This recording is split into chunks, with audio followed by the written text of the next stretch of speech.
Hello, everyone. Welcome to this radcast of the Social Club at the End of the World. And we are on part 7 of an ongoing series focusing on Professor Guy McPherson's latest predictions, and going well beyond that whole conversation, because it takes us to some very interesting places. Today, as kind of a brief agenda, we're going to be talking about a series of talks that I'm organizing at the Sierra Club in the San Francisco Bay Area in the springtime, March, April, and May. And the series of talks is called Saving Life on Earth. And there will be 3 of them. There are 3 Sierra Club dinners, late March, late April, and late May. I'll put up all the dates and information in the notes to this video. And Professor Guy McPherson has accepted my invitation to be a prominent speaker at the first 2 of those 3 dinners. I actually invited him to all 3, but he can only make it, he and his partner Pauline can only make it to the first 2. So they will be prominently featured. The first, so anyway, we'll talk about that series called Saving Life on Earth. That's the first thing on the agenda. That will lead to an interesting conversation about censorship, self-censorship, and hoarding, and including, but by no means limited to, the academics, the researchers, the climate scientists, and other academics who are self-censoring and not speaking up. The abrupt climate change, the 6th mass extinction, and the destruction of life on Earth. From there, Doctors in Utopia will lead us on a conversation and an exploration of issues including women's spirituality and what that has to do with changing the world. I think that will also expand into some interesting topics, ending patriarchy as a meta solution, supporting, and enabling many other solutions to come forward that have been suppressed. Collective intelligence, links between the women's movement and climate change, nurturing and healing Mother Earth, many interesting topics. So I'm going to pause. So with that as the broad agenda, I'm going to pause and welcome and introduce Dan Bader, who's in Chicago, Doctors in Utopia, who's in Arizona, and Jason, who is in Long Beach, California. Welcome, everyone. I'm going on mute. Please say hello, good morning, anything you'd like to say, opening words, including additions to the agenda, and then we'll get started with the agenda as outlined. Yeah, I'm very happy to be here and looking forward to a very interesting and productive discussion from Chicago. I am. Well, Jamin, before we went online, he called Guy McPherson the Messiah. And if he is the Messiah, we are in big trouble, because that Messiah does not have any visionary power. Thank you, Doctor. That was a joke. I was jokingly calling him the Messiah. But anyway, good point, and thank you. All right, and I don't know if Jason can say hello. He's out kind of in a public space, so we'll give Jason a kitchen pass for the moment. Jump in anytime, Jason, and jump in anytime, everybody. So starting with, let me give kind of a brief overview of this series of talks that I'm actually just, oh, Jason, if you're back, say good morning to everyone.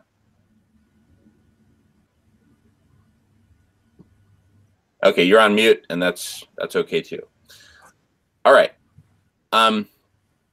So we're organizing. When I say we, I'm spearheading it. I am the program chair of the East Bay Sierra Club dinners. We have monthly dinners at the Berkeley Yacht Club in Berkeley, California. Monthly dinners on environmental topics, on interesting topics about species and geographies, and people take interesting trips, and then they give slideshows. So we have all kinds of speakers come in. And so I line up the speakers. And so for the spring dinners, April and May, before we go on break in the summer for 3 months, given everything that's happening now in terms of the falling apart of stable climates ecosystems, etc. All the dirty dozens of tragedies that are going on around the world and accelerating, I thought it was important to put together a series focused on the topic of saving life on Earth. So while we're in the process of dying, what can be saved and how can we best save as much as possible of life on Earth, including notably complex life, because according to Guy McPherson, slated for extinction, and in some very bad case scenarios of nuclear meltdown, we could potentially be looking at a situation where all life is slated for extinction and we're left with an atmosphere-free, dry, hot, radioactive rock as Mother Earth. Given all that, the topic is how can we save life on Earth? How can we save as much as possible of life on Earth in terms of species, ecosystems, etc.? And so this series, Saving Life on Earth, addresses exactly that. And it's broken into 3 dinners. The March dinner, so there's March, April, and May. Those are the 3 dinners. The first dinner, the March dinner, Professor Guy McPherson will be the keynote speaker, the main speaker. And the focus is the problem or the predicament, as Professor McPherson likes to say. That's the focus. And of course, we'll have a lively discussion about that. Just as a footnote, we had Professor Guy McPherson as our speaker for the April 2017 Sierra Club dinner, which was very well attended and in fact broke all records in terms of people staying late. You know, about half the people stayed until 11 o'clock when normally we shoo everybody out at 9 p.m. The talk goes from 8 to 9. This went from 8 to 11 and people were still there at 11:45 when the poor folks at the Berkeley Yacht Club said, all right, we really got to close our doors now.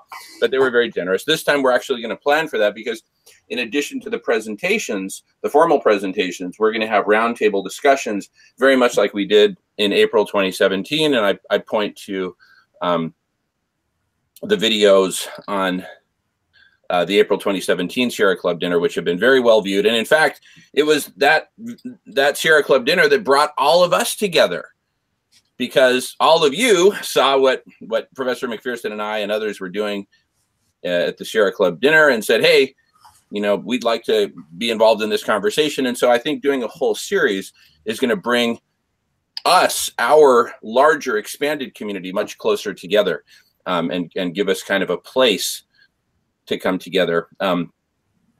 Notably, in addition to these in-person dinners, which will be broadcast and put up on YouTube, we're also going to have a series of online discussion forums and series of recorded video conferences such as this one and others that go into other specific topics, whether it's geoshading, refreezing the Arctic, cleaning up the oceans, overpopulation, you name it. So if the first of the 3 is focused on the problem or the predicament, what are the next 2 focused on? The April and May dinners will be focused on solutions, including meta solutions such as ending patriarchy, such as radical collective intelligence, and many other meta solutions, as well as actual solutions. And so also notably, I'm going to be, I and whoever else wants to get involved, and volunteers welcome, I'm going to be reaching out to all of the faculty at UC Berkeley, which is my alma mater, and inviting them to both attend the talk and those who have really interesting things to say, either about, you know, our timeline, how long do we have? You know, do we have, you know, weeks to months, as Professor Guy McPherson claims, or do we have 100 years or 1,000 years, or is there no problem at all? I mean, you know, let's get a plurality of viewpoints on the question: A, how much time do we have? And B, what do we do about it? Right? Yes, Guy McPherson, we have, you know, weeks to months to live. What do we do about it? Only love remains. Basically, you know, live out your life, enjoy, love, share, complete, et cetera, et cetera. Well, you know, that's one voice, and thank you so much. But what other voices, what other topics? My hope is that by really kicking the hornet's nest at UC Berkeley, you know, the birthplace of the modern American free speech movement, among many others around the world in the 1960s, the free speech movement, that 60s and 70s that happened at Berkeley, largely but not entirely as a reaction to the Vietnam War and all the suppression that was going on. Let's have some freedom of speech and freedom of expression around abrupt climate change and the sixth mass extinction and the nature of the predicament and possible solutions. And this will lead us into the interesting topic of censorship and self-censorship, which we think has plagued academia generally, especially around climate change and extinction. But in addition to the Sierra Club dinners, I want to use that as sort of the focal point and do a bunch of local media in the Bay Area. See, the San Francisco Bay Area, which all of us have known and gotten to experience in various ways. I'm from there, born there, raised there. I was conceived in the Bay Area in the summer of love and conceived in the summer of '67, in August '67, right in the heart of the summer of love, and born in May '68. So I'm from there. And, Dan studied both undergrad and maybe even part of your grad school there. And Jason is from California, Southern California. Doctors has been to the Bay Area a number of times. So we all are familiar with the Bay Area. My point is the Bay Area has so much latent, untapped potential to be a major epicenter for all these conversations that we're having. The San Francisco Bay Area is the land of revolution, right? The computer revolution, the free speech movement, the gay rights movement. I mean, the list goes on and on. So, let's use some of that revolutionary legacy talent. And it's like the San Francisco Bay Area has become this sleeping giant. It's just snoozing, right? Wake up, Bay Area. And so anyway, that's one of my objectives, my dreams about this process is that we wake up the San Francisco Bay Area and use that as sort of an epicenter for waking up and stoking global conversations, which will be supporting and promoting and providing platforms for the continuation of these global conversations on these very same topics. So that's kind of the big headline on that. I'm going to go on mute because I've talked quite a bit, and love to hear everyone's thoughts and ideas on this.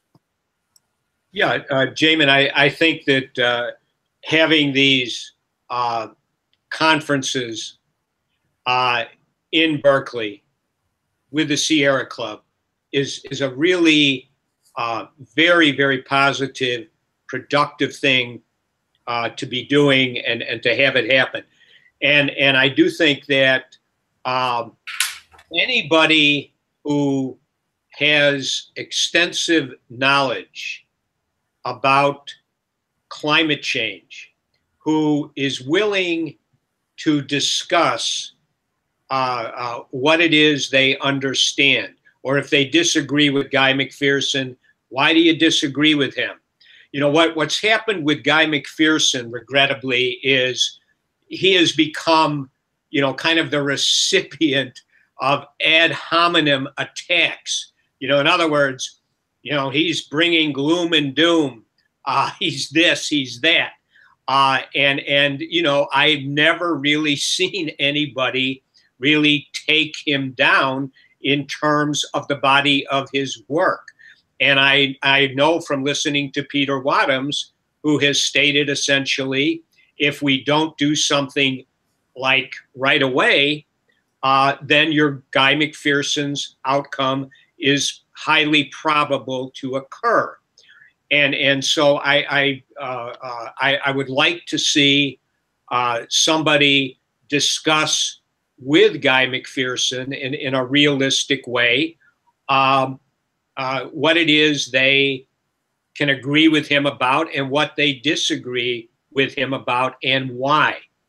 I mean, because if you're going to be rational, you have to go to the body of Guy McPherson's work and forget about him, whether you like what he says, love at the end, or, whatever else he's philosophizing about, etc.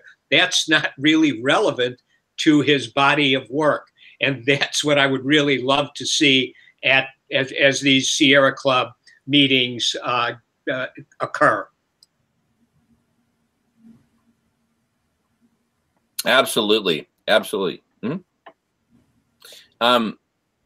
Doctors, please jump in. Yeah, no, I was just going to say, yeah, Jamin, I think it's wonderful that you want to mobilize Berkeley, asking questions like Socrates did. We'll certainly get things active there. And, you know, I just don't think it's the suppression of the faculty or the teaching assistants. It's the whole philosophy of how this country functions. And I mean, take, for example, what happened to me at a university. They destroyed my program, Future Studies. At the same time, they got rid of the Department of Public Health and the solar engineering program. So they targeted certain people so they would never get their foot in the door of academia in order to have a platform. So it's just not the faculty. It's a lot of outsiders now who have to work outside of the university system to get their message out. And of course, they don't have the same kind of resources as the universities, as the people who have been accepted in academia. So it's really bringing those outsiders in and hearing alternative visions and what the faculty has been talking about for the last 40 years. You know, where is the visionaries? Where is the future studies? Why don't they have departments of future studies on campus? How do we create that?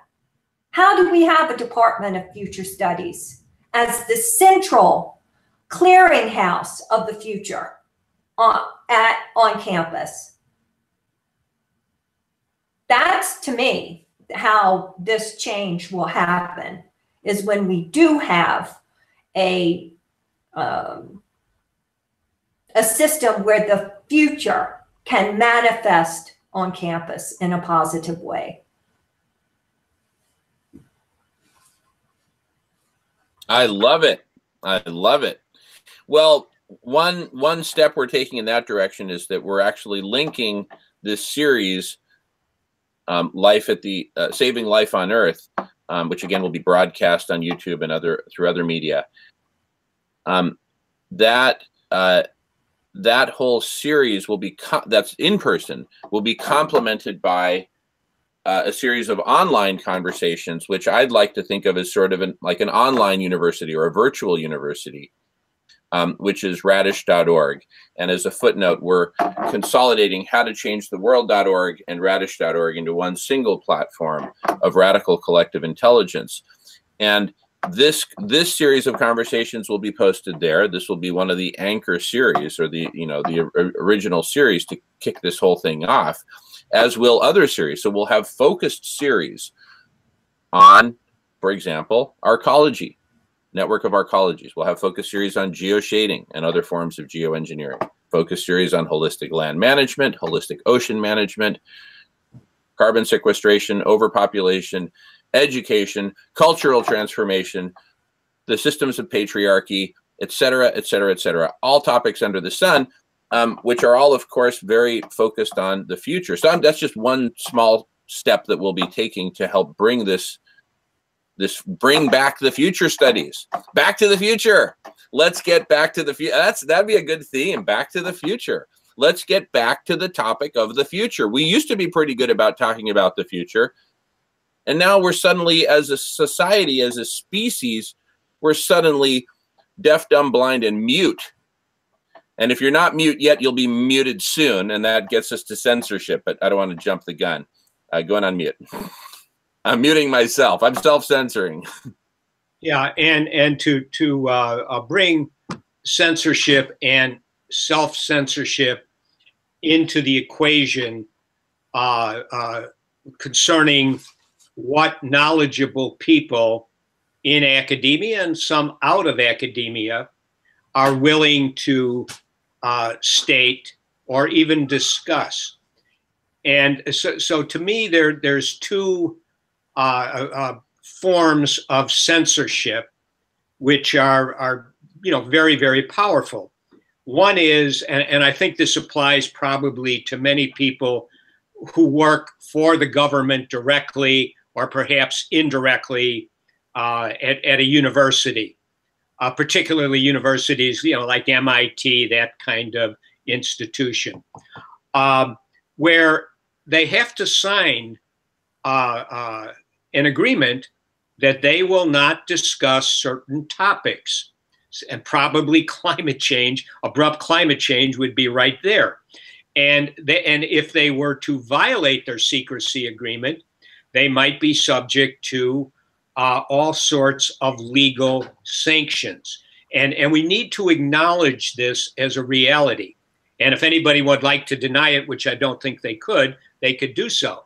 But we have to understand that voices who are knowledgeable are being muted because they will suffer very severe penalties if they were to speak up. And the second kind of censorship is just simply the removal of individuals. For example, somebody could be an assistant professor at a university, non-tenured, and they may simply start to speak out publicly about matters which they understand very, very well. They may soon find that their welcome at the university is no longer available, and they are forced out. And so these are forms of censorship that can be applied to individuals who their input is really needed. And then we have extensive self-censorship, where somebody is not under a secrecy agreement. They're not essentially being told, if you don't shut up, you're not going to have a job. But they already know the lay of the land. And they understand perfectly well if they cross a line, particularly a line that ruffles the feathers of corporate interests, they are going to suffer consequences. And they may be monetary, they could even be legal, lawsuits can be filed, etc. There's all sorts of things that can happen. And the one more, so they just simply, they understand reality on the ground where they are, and they self-censor. Once somebody makes a decision, and I just want to self-censor, they are going to rationalize their decision or minimize that decision. And, it's easy to rationalize. I have to take care of my family. I want to protect them. And the last thing I'm going to do is say something that's going to get me fired or is going to hurt me in some sort of a material way. So we have censorship, kind of direct censorship. We have self-censorship. And when we're talking about something like exponential climate change, where we have very limited time, it's really essential to discuss how censorship and self-censorship operate. One final thing, and I'll turn the floor over to someone else. The ability of our intelligence agencies in this country, particularly the Central Intelligence Agency in conjunction with the National Security Agency. They have the ability to blackmail many, many individuals, who in this country, whether they're politicians, whether they're academicians, are not vulnerable to, say, the drug laws, the draconian drug laws that exist in this country. And, if somebody is not vulnerable to them personally, maybe their children are, maybe their grandchildren are, maybe their spouse is. We have to understand that the way things are today, much different from back in the 1960s or 70s for sure. The National Security Agency has the capacity to get everybody's phone conversation, emails, you name it, they can get it. They're not looking at it day to day, of course. It's way too much data, but they have it categorized, meta-wise. And if they find somebody, this person is becoming a problem, they can simply go in there, search what they have on the person. If they don't find anything on the person, let's look at the children, let's look at the spouse, let's look at the look at everybody the person is connected to. And then it's very, very easy to say, if you don't want to see your son or daughter are prosecuted for using marijuana or something of this nature, then you need to soften up what you're saying. Take care of yourself, take care of your family. And this is what we're living in today. And my guess is it has a tremendous, tremendous effect on the willingness of people to stand up and to talk about the imminent danger that we're actually facing. To me, it's the worst of all possible worlds, in a sense. And if we really have a limited time frame, a Guy McPherson, Peter Wadhams type of, or Paul Beckwith type of time frame, which is limited.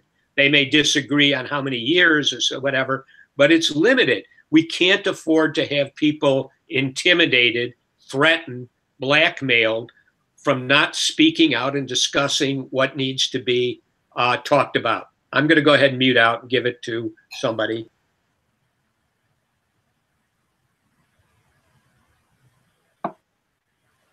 Yeah, really good points, Dan.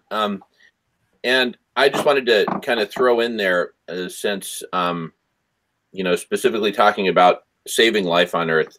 A lot of our viewers have posted comments basically saying, look, it's over, we're out of time. What part of we're out of time don't you understand? And to that, I say the following, that when back to the series, predicament and solutions, problem and solutions. When I say solutions, here's what I don't mean. What I don't mean is, oh, we're going to be able to solve abrupt climate change and we're all going to be able to keep on living very much as we were. Everything's going to be fine. That's what I don't mean. What I do mean is, how can we save as much of life on Earth as possible? And look, if that's nothing but bacteria, earthworms, and cockroaches, so be it. At least, life will continue, right? In some capacity, and have at least a possibility of bouncing back, whether it's hundreds of millions of years in the future or what have you. So, and so really the two questions of A, how much time do we have? And B, what are we going to do in the limited amount of time that we have? Those two are intimately linked. If you think we have 100 years, that's going to drive you to, think of some pretty big, bold solutions. If you think that we've only got a year or two left, that's going to naturally lead you to a much more limited set of solutions and possibilities. So anyway, I just wanted to clarify all that. But those are the two questions that we're going to be grappling with, and we are grappling with ongoingly. How much time do we have, and what do we do with the time that we have?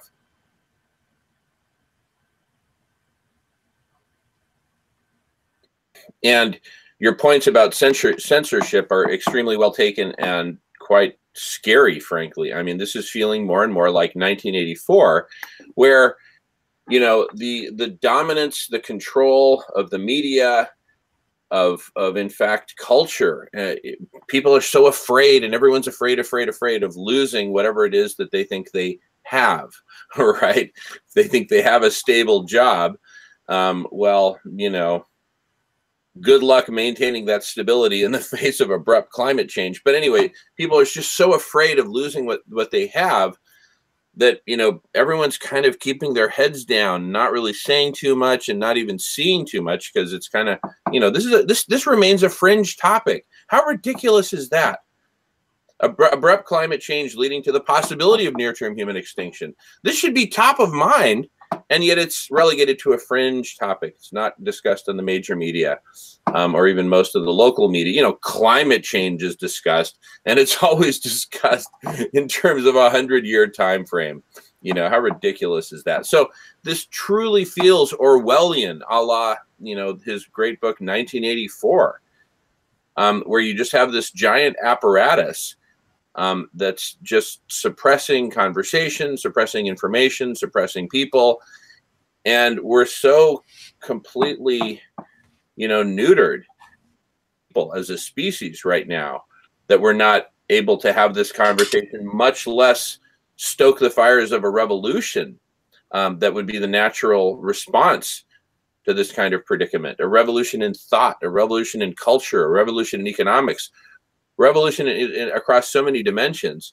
But what are we doing? We're all looking at our cell phones, driving our SUVs, and doing same old, same old. Obviously not all of us are doing that, but the pace of change is so slow compared with the pace of destruction. Destruction seems to be winning the tug of war, tragically. So anyway, all of this is to say we need to vigorously stoke the fires of debate, dialogue, analysis, co-creation of possible solutions, discussion of all of the above. And that's what we're doing here on this series, The Social Club at the End of the World. And that's what we'll be doing in the series in California, Saving Life on Earth, both in person and online. And we invite everyone to jump in with your questions, your comments, and feel free to send us a note and say, hey, I'd love to be on your show. Can I be a guest? Sure. We want a plurality of perspectives and viewpoints. Going on mute.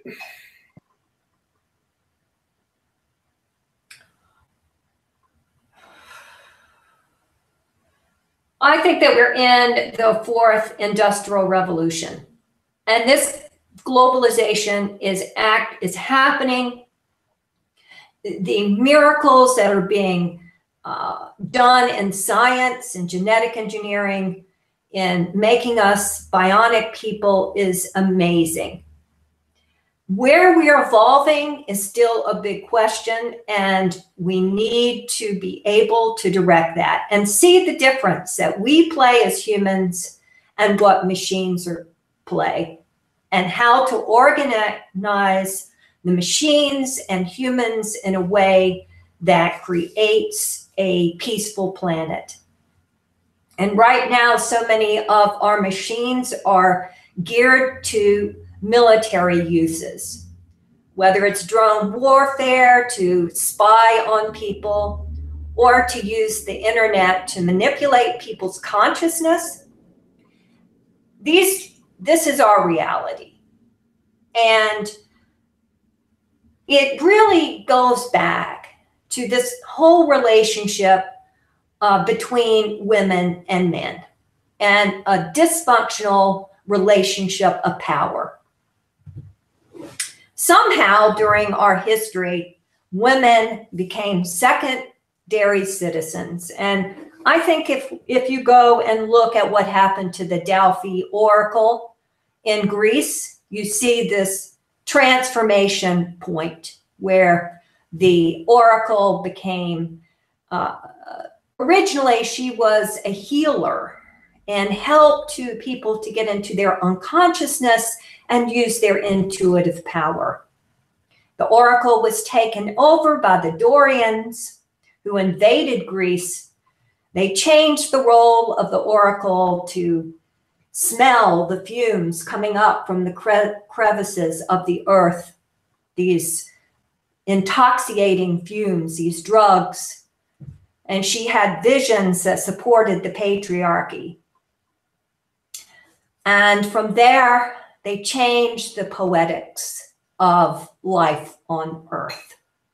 And they geared it so men were superior to women. And the men became the prophets. They became Noah. They became the Messiah. And this relationship between women and men became corrupted. Women were no longer visionaries or prophetesses or givers of a way out of the chaos. And from that time on, we have been living in this toxic stew.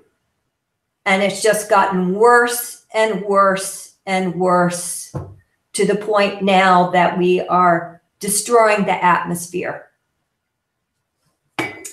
So to get out of it, requires a completely transformative way of thinking, of relating to the cosmos, of going back and feeling that bliss of being alive that so many people have lost, that gorgeous idealism that we can feel the cosmos, that we are part of the cosmos. And that's where women's spirituality comes in, and men too, a true relationship with our planet, that we can feel its powers. It is part of us. It gives us direction, that we transcend the ego and we move into these subtle energies. And women practicing yoga, having this relationship with the self that understands the mind-body connection. This is the greatest healer. And I'm really encouraged by women marching, by taking on leadership roles and becoming the visionaries of this new solar age. I think, if we're going to survive, it will be because that men finally become the helpmates of women, and women visionaries in particular. It's not the mother that we need. It's the visionaries. It's the crone. It's the woman that can look face in the death, and look death in the face and see beyond it, moving out of the possibility of extinction, moving us into new dimensions, becoming the inner warriors, the peace warrioresses.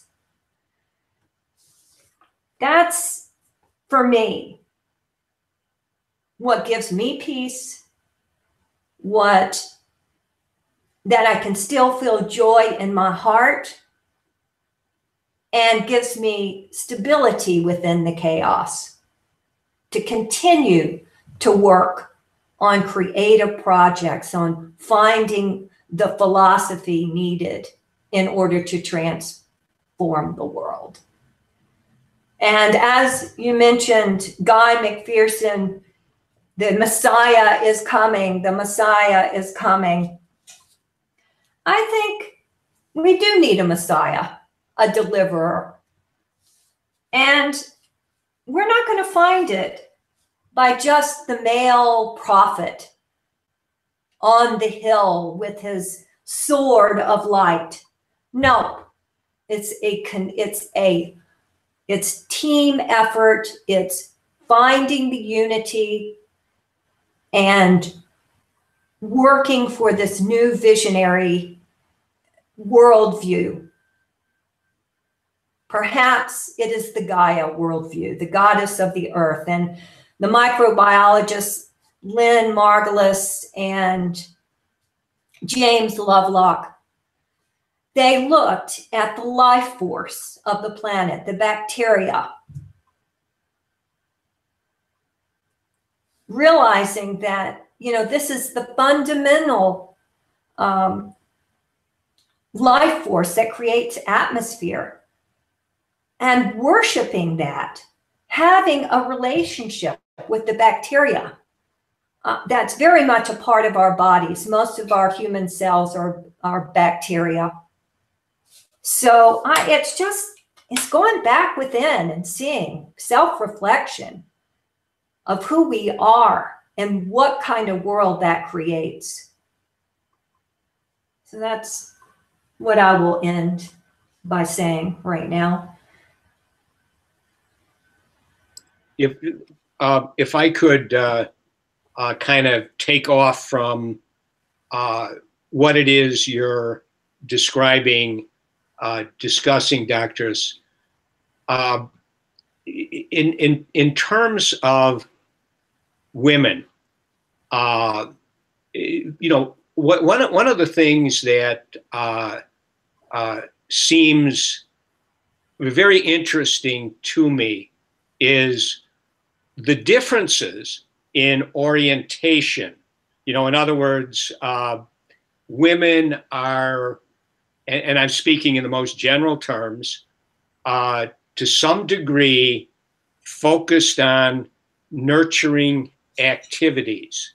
So when you talk about saving the planet, it seems to me that women, and again, most general terms, by nature are going to be more amenable to let's stop the madness, let's do something, than men, because men are not particularly, and I'm saying general, inclined to nurturing activities. They are much more inclined to competition and ascendance of dominance hierarchies.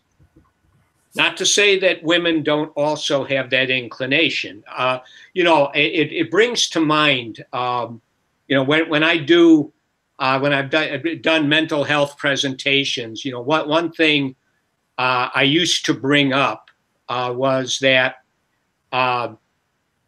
some of our primate, brothers and sisters, for example, there was some research done in the 1990s where I forget, I think it was vervet monkeys were the subjects, and what was trying to be discovered was depending on their place in their little dominance hierarchy, which was artificially produced by putting, say, 5 male monkeys together in an enclosure and to see how they would sort out 1, 2, 3, 4, 5.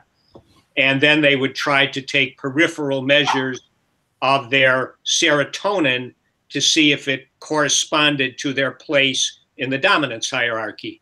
And what they found was, yeah, it does. The monkey who's number 1 has more peripheral serotonin metabolites than certainly the ones lower down. And it also corresponds to the psychological mental health, if you like, condition. Number 1 is in pretty good shape.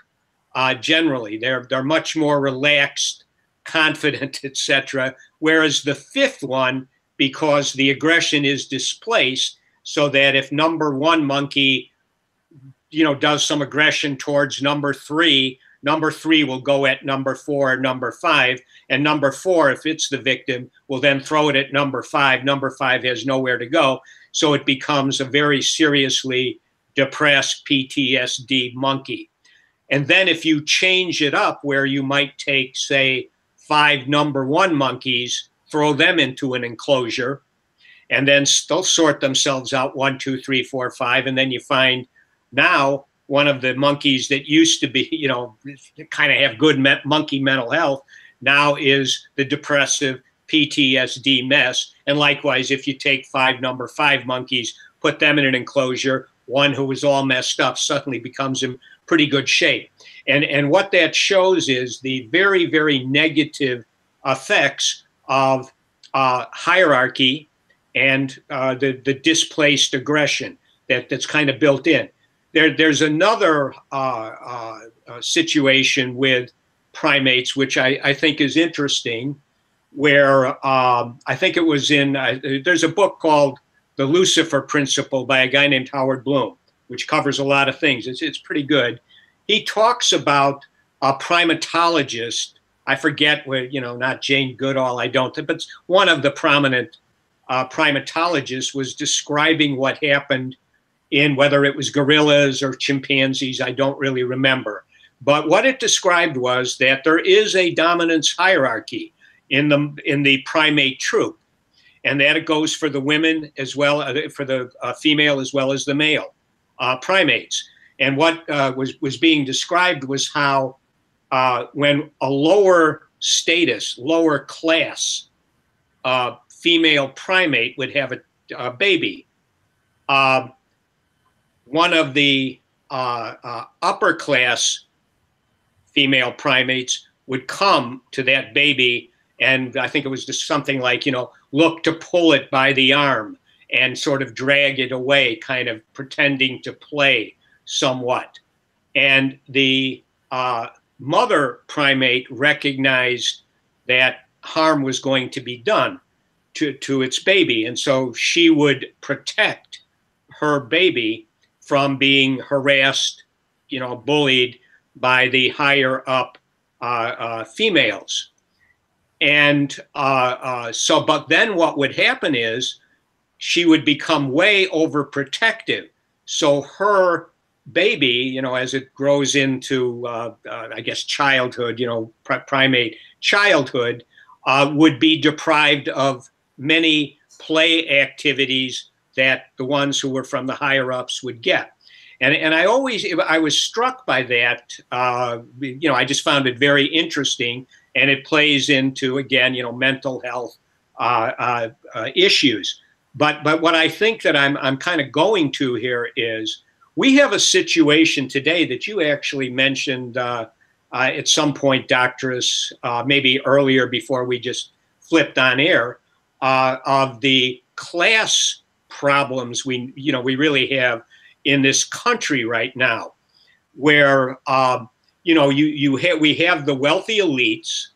They exist sort of in a class above everyone, and then you have roughly maybe the top 20% income wealth-wise of the country, which includes lots of doctors, lawyers, academicians, accountants, etc. A lot of the professional class is included in that.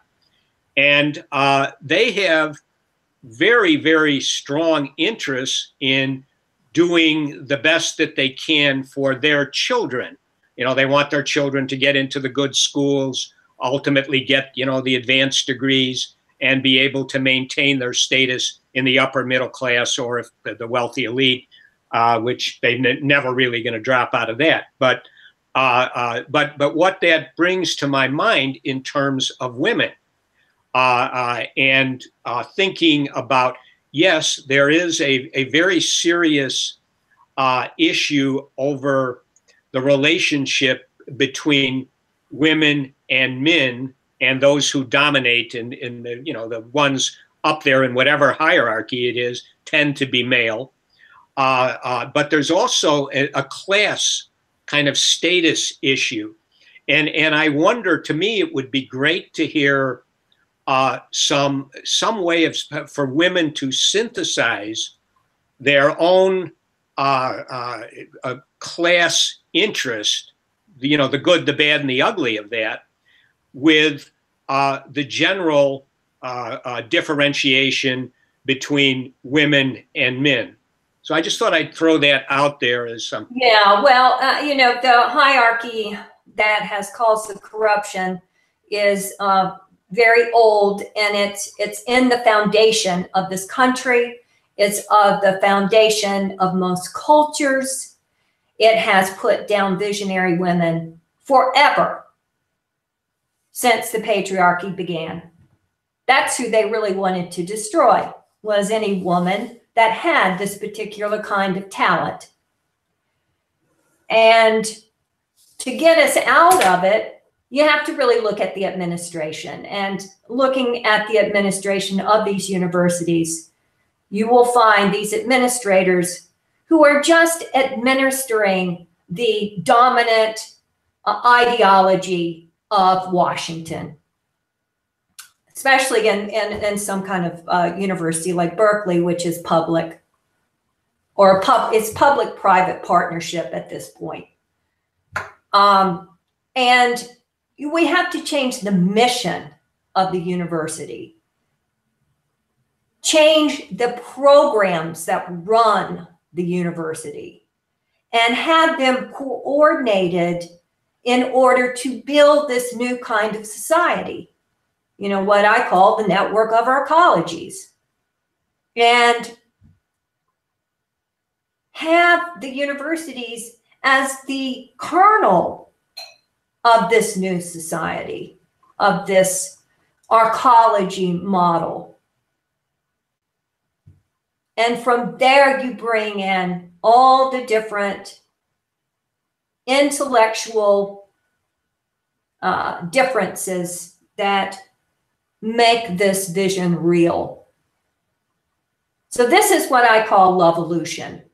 You know, it's a creative transfiguration of our learning situation, why we're learning anything, and building it for this life force, building it so that we can save life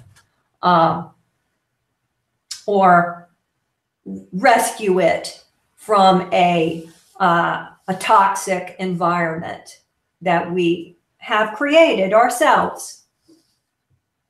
So I really see this alternative mission for the university. I see it as the way forward. And you need to open up the university for, of course, like Bernie Sanders said and Jill Stein, free university. Have it so that people like me, outsiders, have somewhere to teach. And focus the core of the universities into a clearinghouse of the future. Al Gore actually started that concept, this clearinghouse for the future. So you're bringing in all of the different fields of study, the cutting edge of those fields of study, how they converge, intersect, so that we can build this new container, the arcology, or whatever you want to call it, biotecture, the new civilization model, the evolutionary consciousness, the container for evolutionary consciousness, the container that doesn't allow in its bias programs to be racist or classist or sexist. And so that we can really have human rights and a system that brings about economic justice through a sharing and a caring economy. The universities should have this idealism. Of all the institutions we have available to us, the universities is that place. That's the kernel.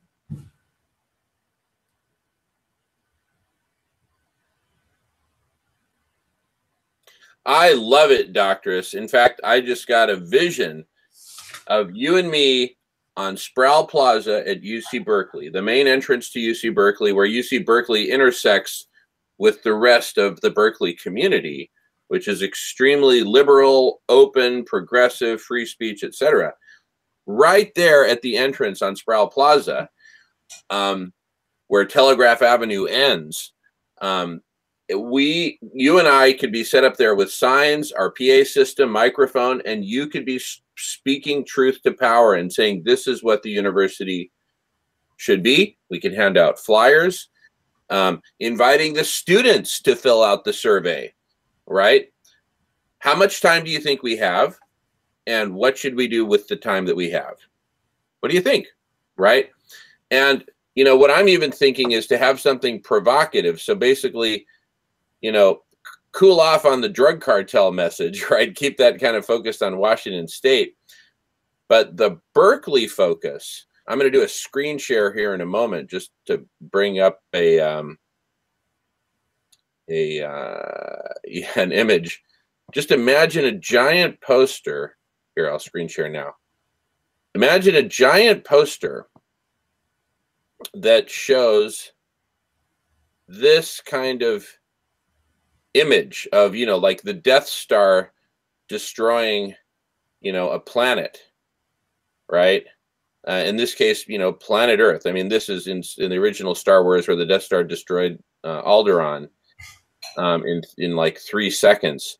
But this could be like a metaphor for abrupt climate change and say, look, you know, abrupt climate change is here. It's accelerating.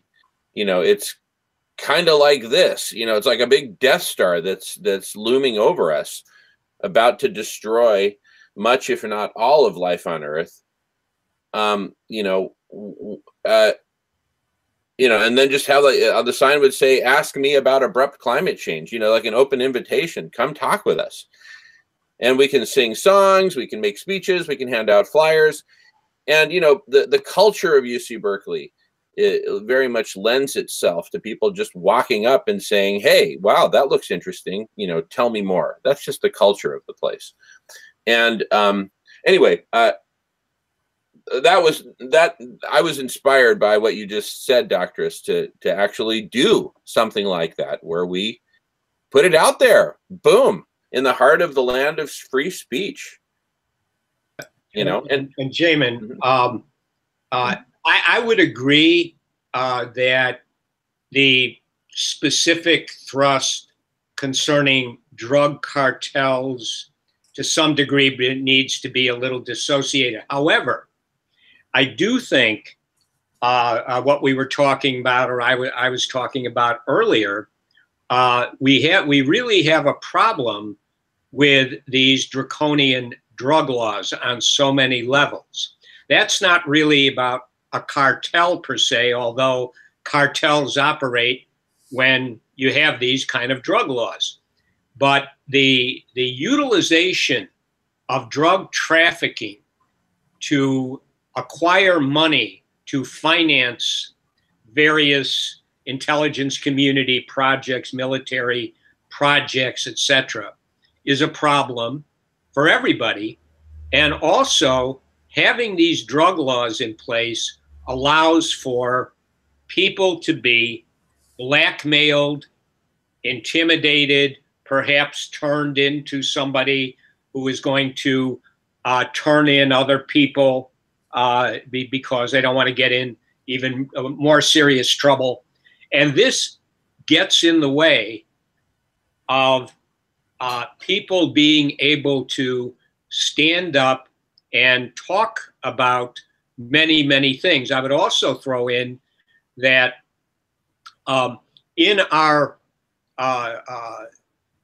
near poverty communities, which are all over the place in urban areas and now, throughout rural America, the emotional pain caused by the financial instability and everything connected with that emotional pain is chronic emotional pain, which is unbearable at a certain point. And unless a person finds a way to anesthetize that emotional pain, they're going to probably have a breakdown, where they're just going to kind of fall apart in various ways. And so people are very quick when they are in that kind of a situation to use whatever painkillers they can come across.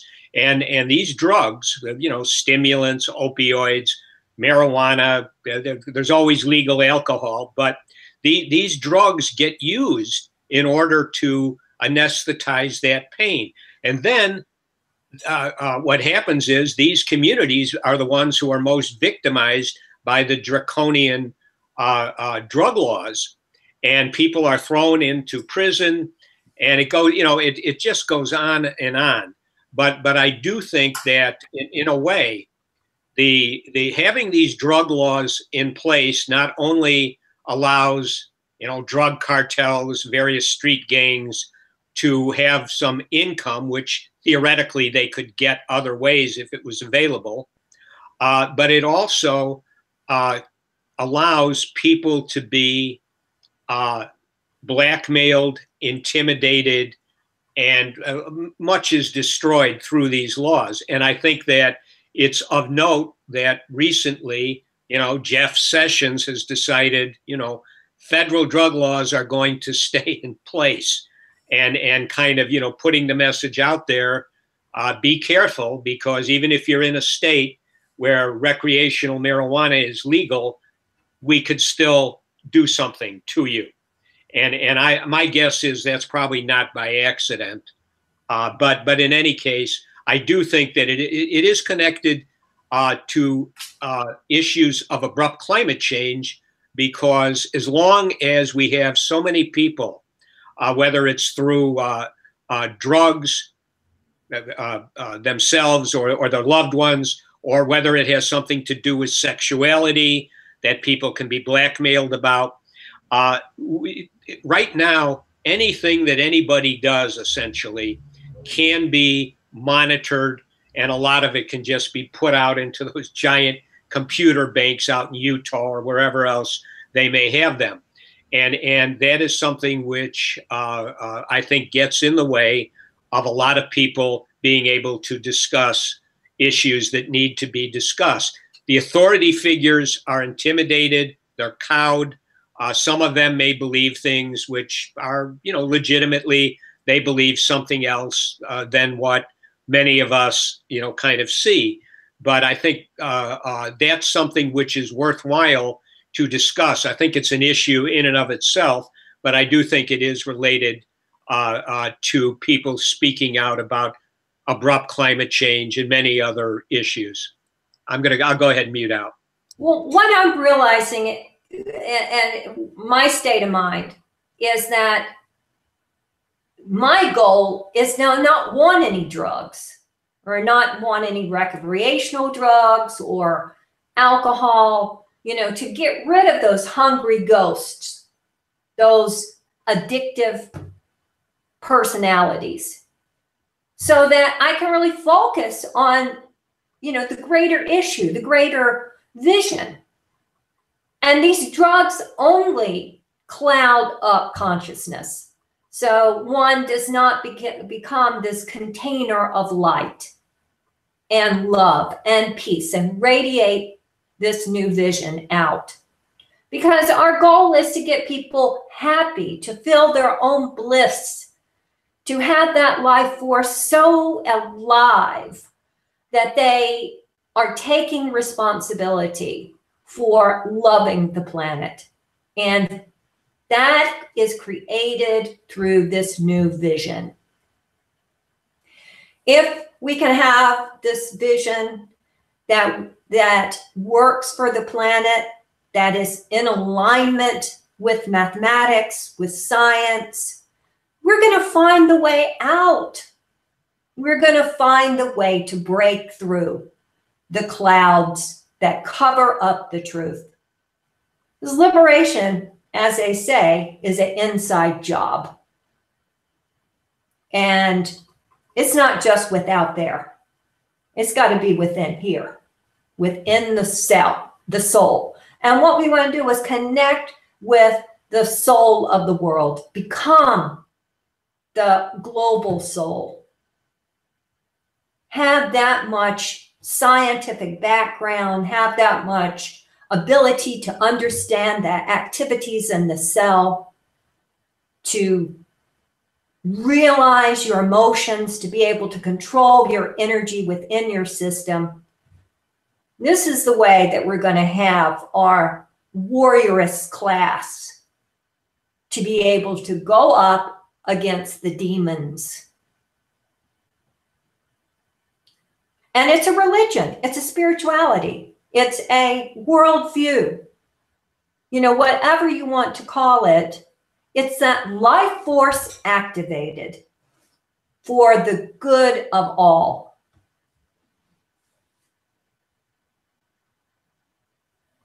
And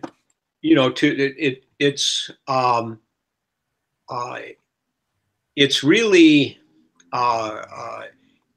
a good process, having some sort of a spiritual outlook to go forward.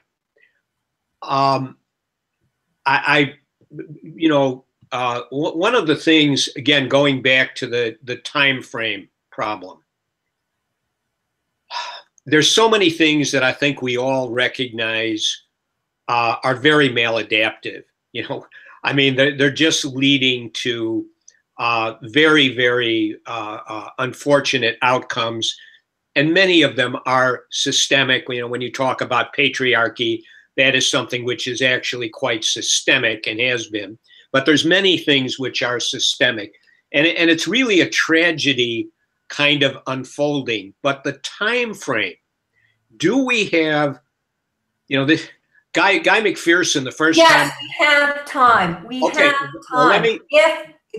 Because religion works like a virus. What we're talking is about a mind virus. It catches. When people watch this video, it catches. If they are open to it, they will catch the virus of love-illusion. Yeah. But here's I hear that, and I agree with you that things can very, very quickly come into the mass consciousness. You know, just kind of like the way fashion does sometimes. But what going back to the time frames and talking in terms of spirituality, you know, because there can be a spirituality, in other words, something transcendent that we're in and we're about within different time frames. For example, if we are in a time frame where at a certain point, just years down the road, hopefully years, these self-reinforcing feedback loops will kick into a point where there's really nothing that can be done. It's a runaway train, and that's it. Now, within that time frame, spirituality can manifest in very important ways, because if that were the case, that very brief time frame, we don't want to have Mad Max, Soylent Green type paradigms come to the forefront. That doesn't have to happen. It could happen, and a lot of people believe that it would, but it doesn't have to happen, and I think that's within the realm of spirituality. If we have a medium time, time frame of, let's say, we've got at least until 2040, and somewhere we got to get it solved between 2040 and 2070, then spirituality can be a factor in solving many of our systemic problems, in addition to the climate change one, that are very, very troubling and very maladaptive. And obviously, if you have a 100-year time frame, there's we have all the time in the world. But I do think it's really critical, at least my belief is, that each of these time frames, as we were discussing early, become really salient issues. Because to me, if I were to adapt to a very brief time frame, the kind of spirituality that I would want to have for myself would be more within, kind of the Stoic philosophy, that kind of spirituality, where my behavior in terms of dealing with trials and the things that would ensue, that I am prepared to try to go through that without doing anything very harmful to others in a mad, dash to try to survive a little bit longer. On the other hand, if I'm in a different time frame, then other kinds of spirituality might be very attractive to me. But I do think in this, the kind of time frame that some believe is upon us, decisions have to be made. Maybe you won't have to carry out your decisions. But I think that it's very, as I've said many times, if I were a woman or a man in my late teens, 20s or 30s, and I knew that there was just a reasonable possibility that time was very brief, I would want to hold off bringing a child into the world for at least a few years. And I could still have a child if it turns out things are going to go a different way, because I would not want to put myself in a position where I would have to do something concerning my child that really didn't need to be born into this kind of a situation.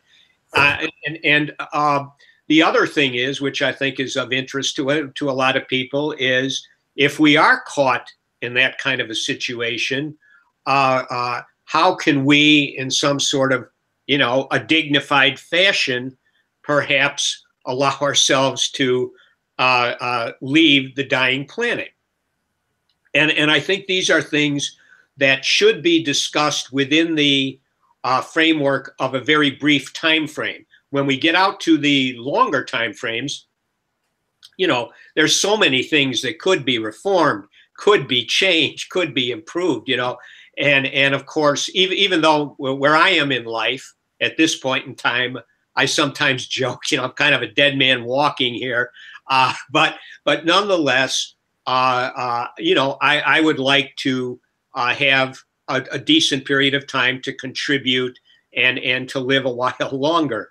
But I do think that it is important to discuss spirituality and many other things within the context of these time frames. And Jamin, you know, when these East Bay Sierra Club meetings occur, again, it sounds like in the what's going to be handed out, people are going to, you know, sort of have the time frame issue on their mind, and hopefully it's something that could be discussed, because I think, you know, Guy McPherson, again, he gets so hammered. Again, and a lot of times it is pretty much ad hominem type of stuff, but he gets so hammered because he believes that we're going to only have this very brief time frame. Those of us in this social club at the end of the world, in a sense, came together with due respect for Guy McPherson's outlook and his body of work. But at the same time, we all have, you know, kind of an attitude of, let's try to prevent the worst case scenario from unfolding. But even if we end up having plenty of time to do all sorts of, you know, good work, this brief time frame really needs to be addressed, and nobody knows about it right now. Well, I think a lot of people know that we're in a planetary emergency on a number of different levels.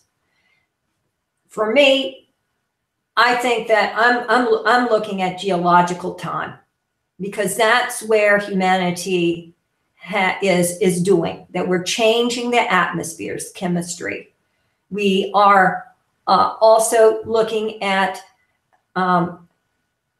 astronomical time, because we now have radioactive waste that has a half-lives of millions of years. So we have to project our minds way out into the future.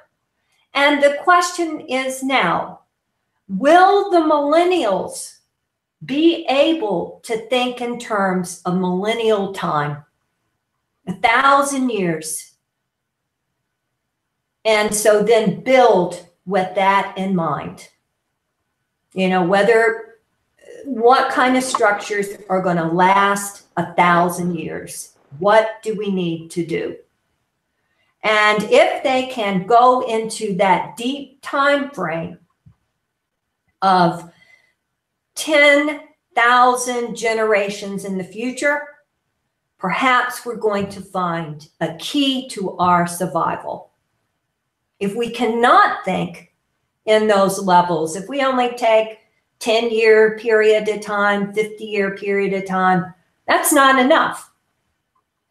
But if we can think in terms of a millennial time frame and working within that, then I think that we'll see a pathway to that time frame, long-term planning.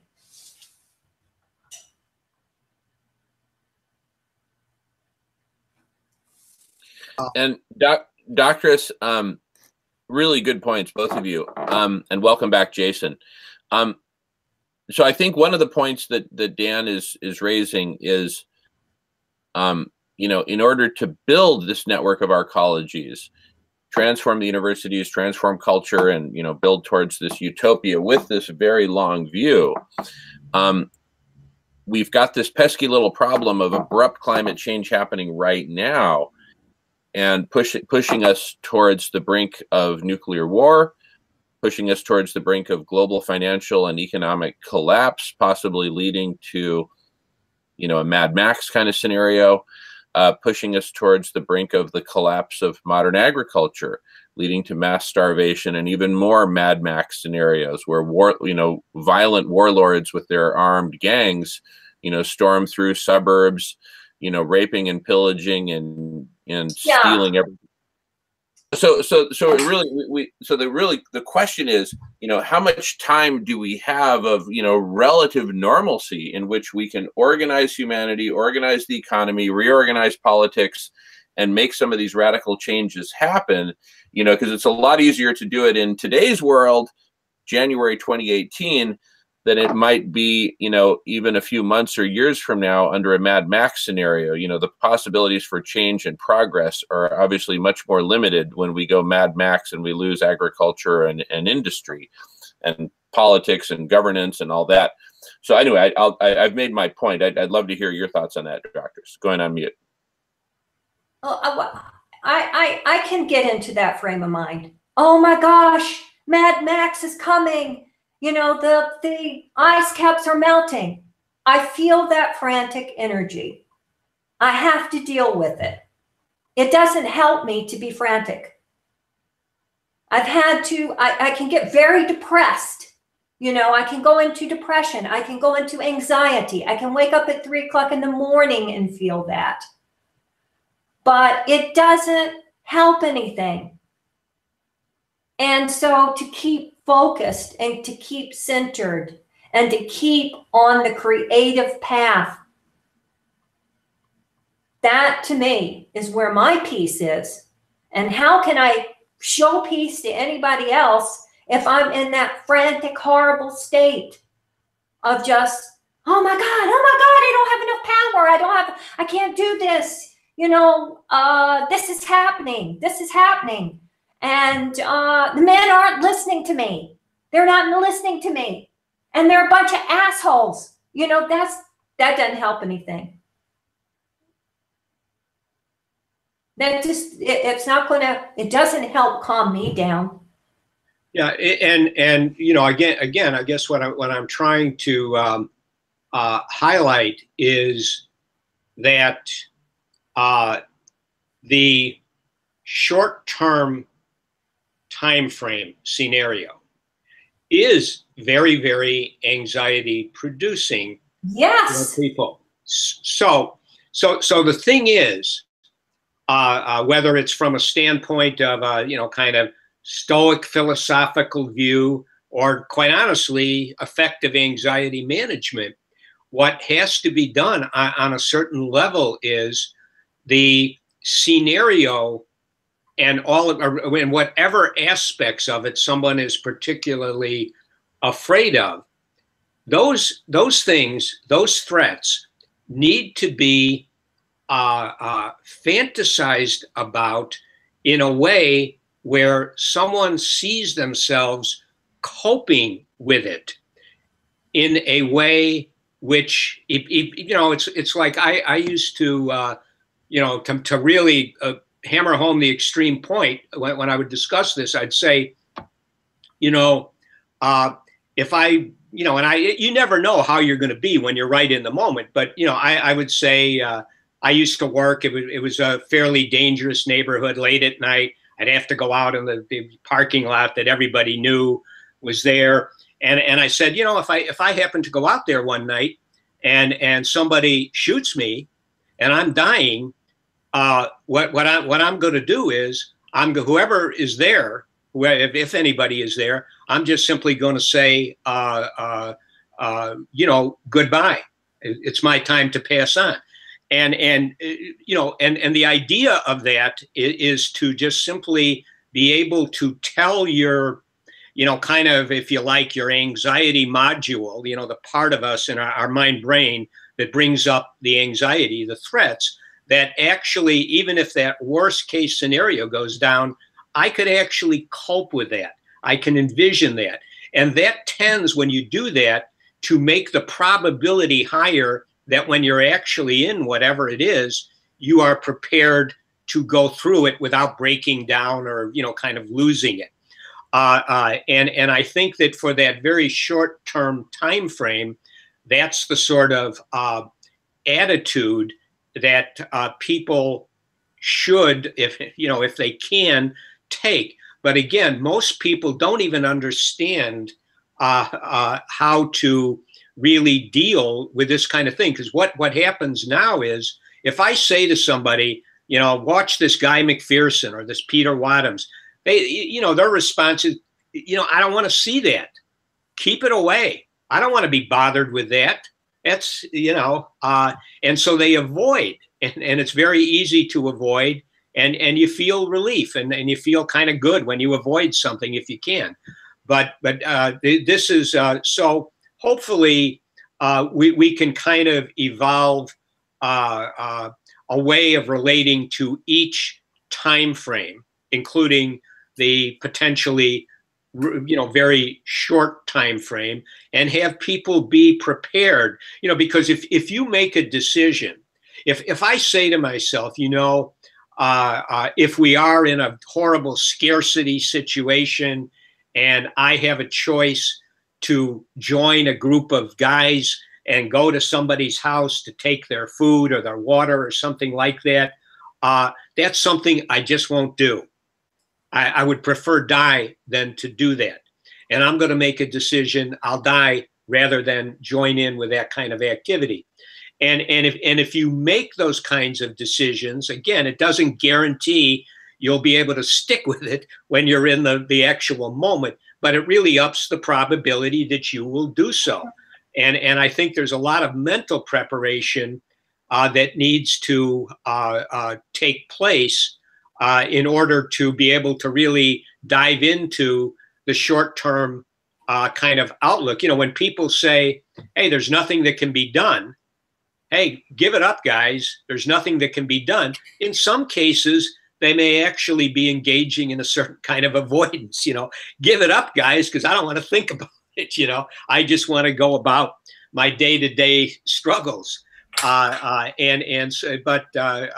I just wanted to throw those thoughts out there. I've got to actually get going. I was able to, stay on here later. I really appreciate, I really appreciate this discussion. And I'm really, Jamin, I hope maybe for one of those East Bay things, I can get out there and join you and the others for one of those. And of course, I'd love to be in Berkeley, So anyway, so with that, I'm going to say goodbye to everybody, and look forward to the social club at the end of the world next Tuesday. Bye, guys. Thanks so much, Dan, and please continue to recover well. And really awesome points today. Really great work, everyone.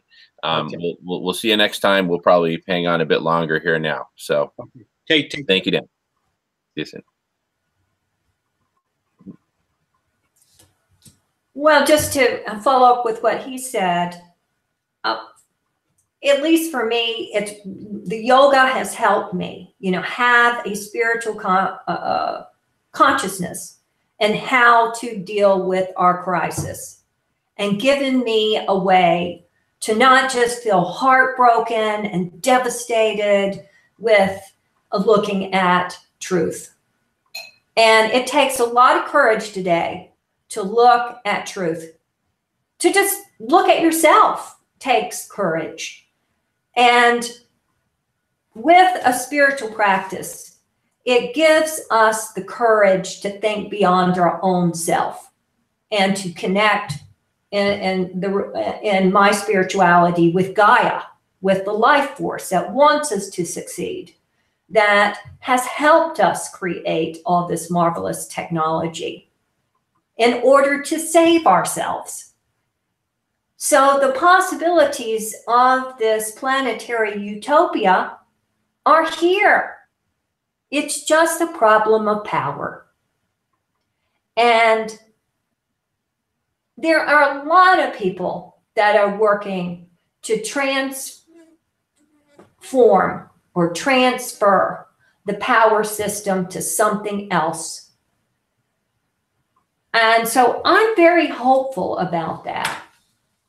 I'm very hopeful that we're that everything is running its course, and that we are going to be able to face the emergency and have a way to organize ourselves peacefully. So, you know, that's the best I can do. I'm not going to go into the Thanatos, the death wish, and the climate crisis that is unsolvable.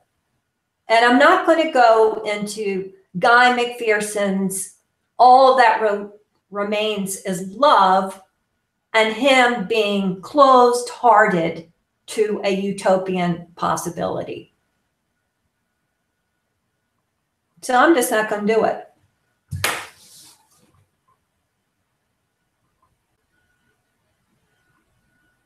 Gotcha. Yeah, it is. You know, it's a really, for me personally, it's a really interesting balance between looking at the reality of what's happening in the world today and maintaining, you know, I'll just call it a framework for optimism, right? And, you know, I've seen my own framework for optimism actually retreat over the past 12 months, 14 months since I first learned about Guy McPherson. You know, at first I was very attached, for lack of a better word, to the possibility that we could do, you know, a whole bunch of macro level planetary transformations, combinations of geo-shading, economic transformation, cultural transformation, transforming the very story of humanity. Who are we? Why are we here? In time to avert this runaway train, abrupt climate change, abrupt heating, and all the death that would entail. So I've gone from sort of like, hey, we can do all this geoshading and big global transformation and save ourselves. I've kind of retreated to, well, I'm not closed off to those possibilities. In fact, I'm working towards them. At the same time, part of me is saying, hey, we need to prepare for the possibility, not hope for or plan for, but just prepare for, you know, prepare for the worst, while at the same time we prepare for the best. What I'm hearing from you, Doctoress, is prepare for the best, and we can, you know, manifest. We can manifest goodness by preparing for it, getting in that mindset. And so I'm kind of being a little bit schizophrenic and split personality in thinking, yes, we need to continue to prepare for the best, but also we need to prepare for the worst. Kind of like, you know, you fireproof your house, you teach your kids not to play with matches and all that good stuff. But at the same time, you buy fire insurance, right? And, you know, in case, heaven forbid, a fire should happen, you know, you want and for me, the network of arcologies actually serves both purposes. It helps us prepare for the best, but also prepare for the worst, because if we've got these weatherproof arcologies in which, you know, life can survive, not all life, but some life, something's better than nothing, then we can leverage that network of arcologies as the foundation for a new future, right? In which we ultimately, you know, heal, clean up, nurture, shepherd the rest of planet Earth that's outside the network of arcologies. Well, you know, but see, arcology is necessary for cultural evolution. It's necessary for us to live on other planets or on a space colony. This kind of container is the revolution. It is the loveolution. It is the savior, the savioress. You know, it's what needs to happen. And so that's why I'm focused on it. That's why I visualize it. And as Buckminster Fuller said, the best way to evolve is to build a new model so that the old model is irrelevant. And just building one test arcology would be so powerful. Like what happened when Biosphere 2, sponsored by Ed Bass, the oil man, when they created that, they got huge publicity. That was like one of the biggest stories of the year.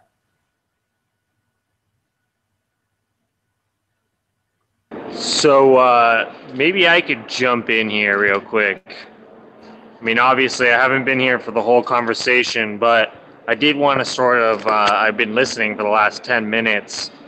I did want to sort of say that I kind of got, sometimes maybe I'm too negative in talking about the 10-year, 5-year timeline of Guy McPherson. And my lady or my partner feels that stress and anxiety, and she really doesn't like me to bring that home and like put that sort of stress and anxiety on her. And I can understand when we were raising a young child to think that, you know, shit could really go south within the next decade. It's very depressing to think about. So, but I think that this brings up an interesting thing, because I think like Dan and myself and maybe Jamin really got radicalized and really wanted to find solutions and try to work to do something positive in the area. But there's also seems to be a lot of people who hear the message and say, well, fuck it. It's too late and there's nothing that can be done no matter what. And I think there's also people who really care about there being positive solutions, but they can't constantly hear that negative message, the Guy McPherson message, like Doctress is saying. And I don't really know what to say about that. I guess it'd be interesting.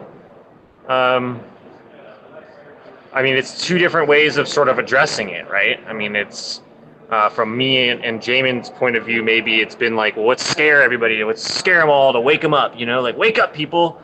You got 10 years left to do something, you know, we got to do something now to even, you know, get anywhere. That may wake some people up and radicalize some people, and it may shut some people down. Well, I really feel that, well, that's why I've been developing a meditation, you know, to get people to visualize the arcology, to have it sink down into their souls, so they have this positive image in which to be able to focus their attention on and calm their spirit. What we don't want is people to just be so anxiety stricken they can't do anything, or they want to take drugs and just numb themselves out, which, you know, we already have that problem. I think you were talking about Buckminster Fuller, talking about how you really have to create this alternative. I mean, we're all talking about creating an alternative. And the issue we're constantly battling with is that, you know, for a long time, people have been hoping that maybe a nonprofit was going to be that create that new alternative, or the nonprofits were going to lobby the government and all of society to really have this transformation take place. And it's never taken root and sort of overcome the other forces of greed, money, capitalism, free enterprise, you know, just greed in general, the sort of the system, the current paradigm. And I mean, yeah, that's the problem. The nonprofits really are based on the same infrastructure. Millions of dollars, right, to nonprofits, basically to clean up the mess that the for-profit world has created. And that's a real big problem. But I think that we should focus on trying to create some sort of real alternative for people to go to. I mean, I think people are already looking for alternatives. And I think we all have a vision for it, but the question is how to actually make it into reality. And I think... Or into virtual reality. You know, all this equipment now to be able to build an arcology virtually where people can actually go and explore the space, see the connections that they make, see what part of the city they belong in, see how it would be to be a resident there. You know, this is, hey, we have the technology. Now, I don't know how to do it, you know, but some of these animators do. You know, how do you get their attention to be able to build a virtual arcology model? I love it, Doctress. You know, what that makes me think of is platforms like Second Life, for example. And there's gobs of platforms out there. And I think the idea of a virtual arcology, the cool thing about that is we can create that, you know, today, right? Or begin to create, well, we actually already have begun to create it. This series, the Social Club at the End of the World, is really, it's kind of an answer to that utopian impulse. What could we create that's different? Look at how we're living and interacting, right? We don't have rulers, but we do have rules, right? And within this, you know, framework of rules, most of which are unspoken and unwritten, like, you know, basically be nice, be respectful, listen to others while they're talking, et cetera, et cetera. Within this framework of rules, look at the beautiful conversations that are emerging and look at the envisioning that's coming out of it, right? And so, you know, this is sort of like a, you know, one, I was about to say small, but for me, this is anything but small.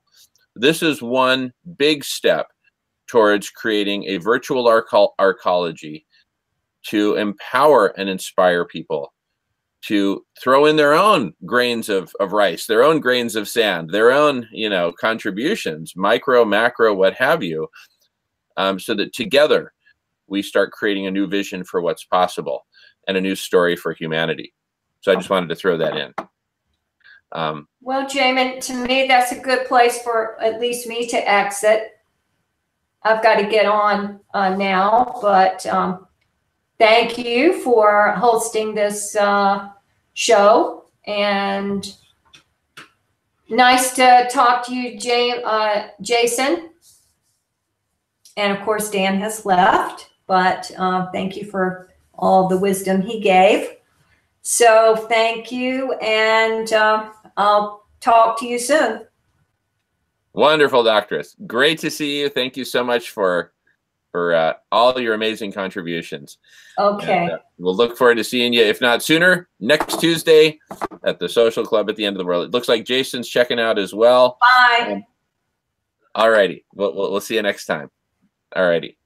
And Jason, are you hanging in there for a little bit? I thought what we might do is look at some of the comments from viewers from our last Social Club at the End of the World. Since there's been so much commentary, and frankly, I just haven't had time to respond to it all myself. I've responded to some of it, but certainly by no means all. Anyway, just putting that out there. What do you think, Jason? To be honest, I think I'm gonna go right now. I think that'd be a great thing to maybe start putting on the talks in the future, maybe on the agenda at some point, to sort of talk about them. Maybe in the beginning, just sort of address some of the comments. But right now, I kind of got to run. Sorry, I missed a big chunk there. But maybe next week we can get back onto that, talking about the Daniel Pinchbeck book. I'll send out an email. Yeah. But I see that there's still sort of this the conflict kind of going on, I guess, that some of the comments were about, that sort of have to do with, like, I guess, a clashing of ideas on, I think we're all on the same page. We're all pretty much talking about the same thing, but sometimes I feel like there's a disagreement on what I think is kind of small stuff. I mean, I guess she was saying that she thinks we need to have this grand plan for thousands of years into the future.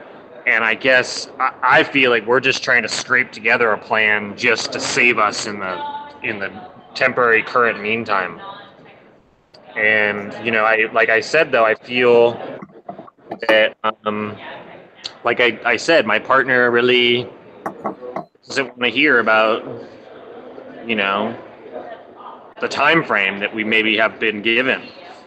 So in my opinion, it's just to work towards some of the goals, like open sourced food production or something, you know, that's urban, that could be done in a closed environments, that if it really got too hot, that people would still be able to at least eat food, hopefully. And that maybe that would at least relieve some suffering in the end times, if it truly is.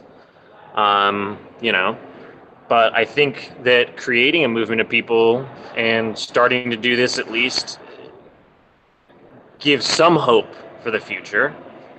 I think sometimes we got to drown out the negative chatter. Like, I don't know if we need to really address the really negative people who definitely say we're totally screwed. You know, I think we're just trying to make some positive, you know, steps in a different direction. I think, you know, at this point, it's like on a yearly basis. Like, if we can try to get some positive things done and get into the news in the year 2018, you know, if we don't get anywhere with the current projects, you know, there's going to be a total reanalysis by the end of 2018. Whereas if we get somewhere, I mean, it's still going to be a reanalysis of where do we go from here. So in my mind, I don't know if a blueprint can be put together for 10 years down the road. I mean, I think we have somewhat of a blueprint. We think that, you know, refreezing the Arctic is vitally important to the survival of millions of species on planet Earth. So, I mean, talking about that, getting the Sierra Club to talk about that, trying to get people awake to the idea that at this point, to save us, we may need some big human, you know, inner, you know, and I know that doctors sort of said, well, refreezing the Arctic, that sounds like geoengineering. But I was under the impression that they were literally talking about like putting pipes and cooling it till it froze, which I didn't necessarily see as geoengineering. I mean, so there's, you know, a bunch of different ideas we have for implementing that. I guess worst case scenario idea is setting off nuclear weapons in the Arctic to create a nuclear winter to hopefully freeze the thing and only hopefully put the least amount of, you know, nuclear waste into the atmosphere as we can, you know. But we hope it doesn't come to that, right? Because I think, you know, if we let it just fester, that's what it's going to come to. It's going to come to the last-ditch scenarios by our governments. And, you know, people have got to get engaged and stop waiting for the government, or stop waiting for people to agree on it. Like, get together with people who give a shit, I guess, and do something.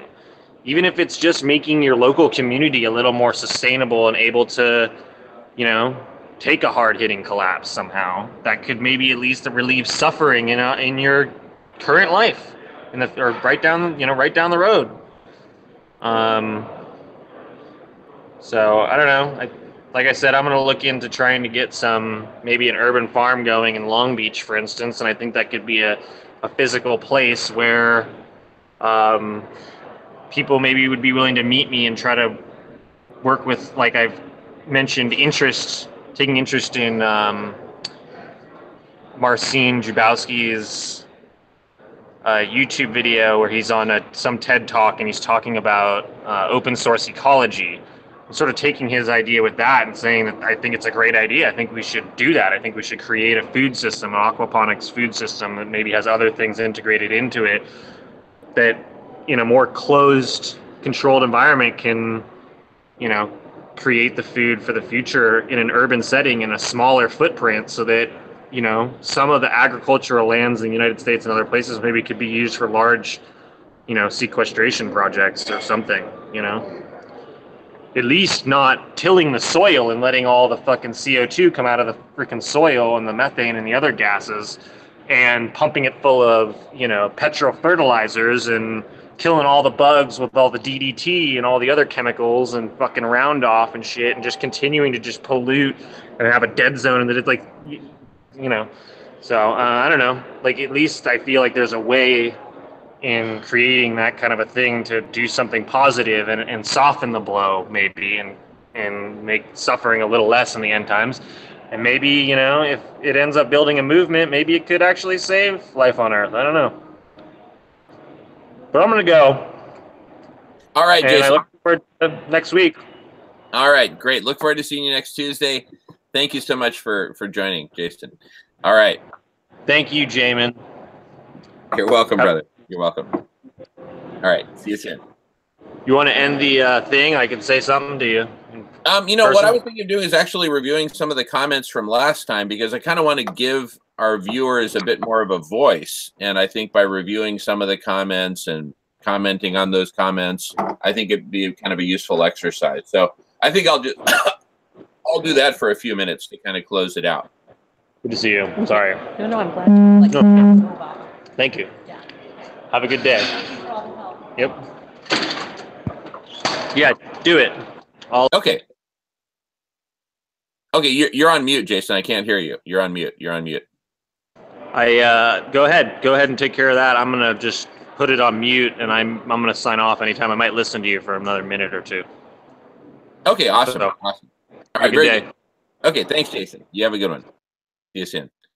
Okay, so let me pull up the last social club at the end of the world, which was part 6 on the Guy McPherson discussion. Currently 454 views and 66 comments since we aired it a week ago. So let me just pull it up here and I'll do a screen share momentarily. All right. So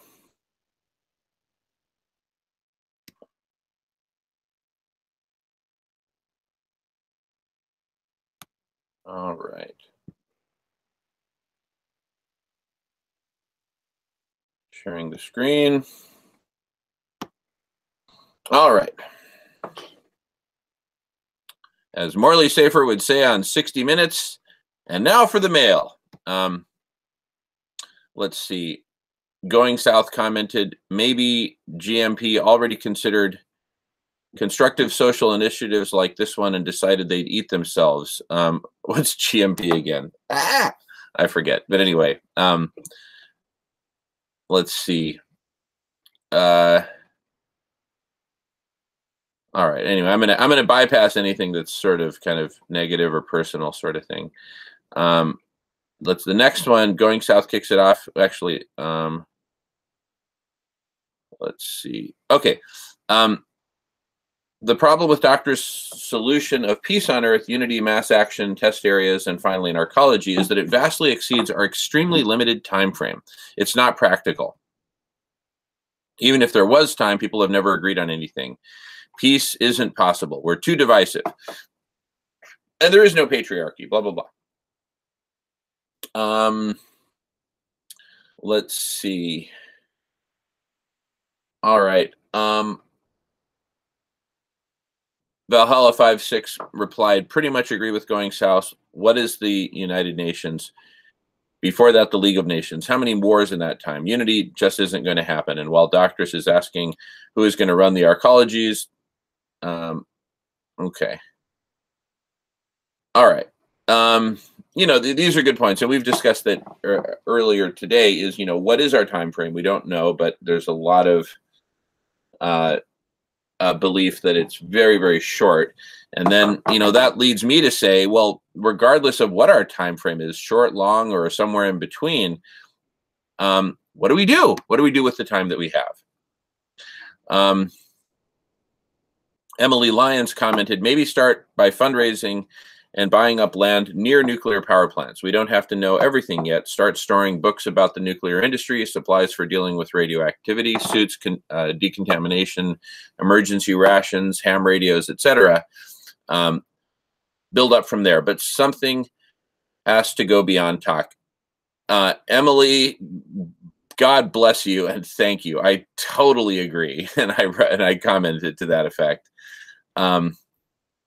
Charles Tongren writes, you'd want to be as far as possible away from nuclear power plants. You can't count on AI robots to complete the decades-long process of decommissioning nuclear power plants, plus the possibility of human sabotage,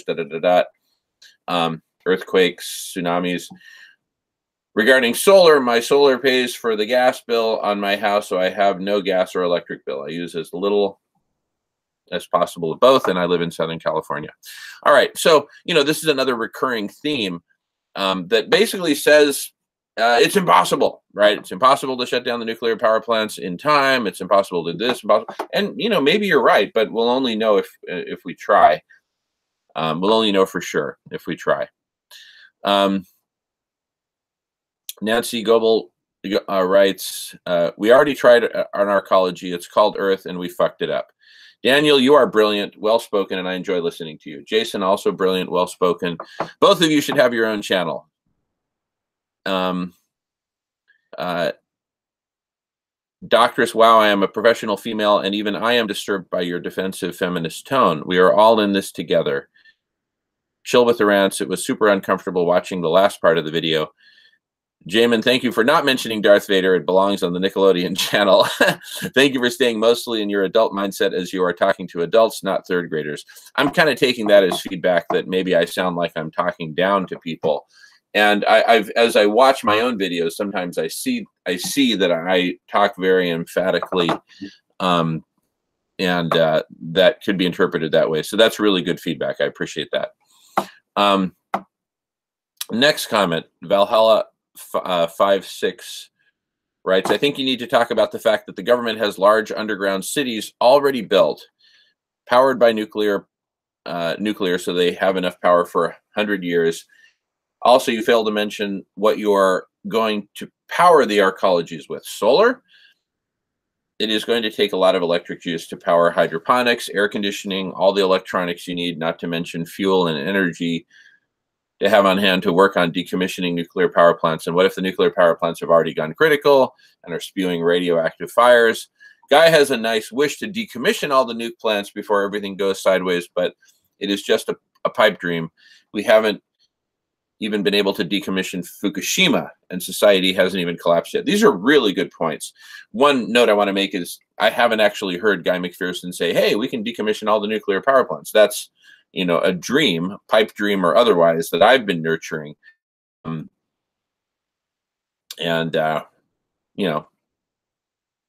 Really good points. So let's keep the conversation rolling.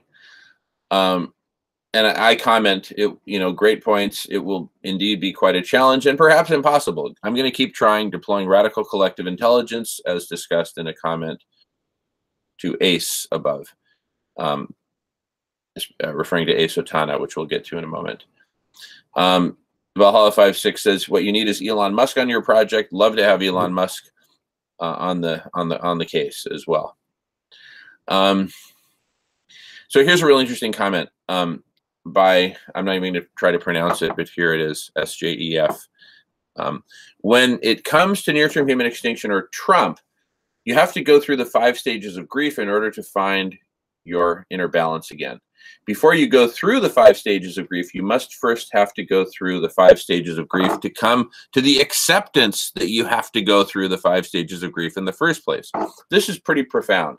And in every stage of the 5 stages of grief, you again have to go through the 5 stages of grief to come to the acceptance that you are now in denial or in anger.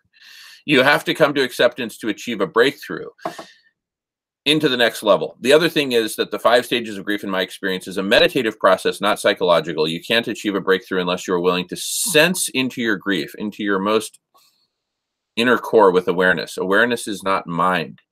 It is a very interesting process to go through. Every time you reach a breakthrough, you reach a deeper level in yourself. It is a process of inner growth.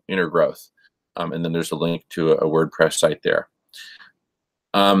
This is something I talk about with my girlfriend. We're actually talking about, and hopefully we'll get to planning pretty soon, actually taking a 10-day meditation retreat.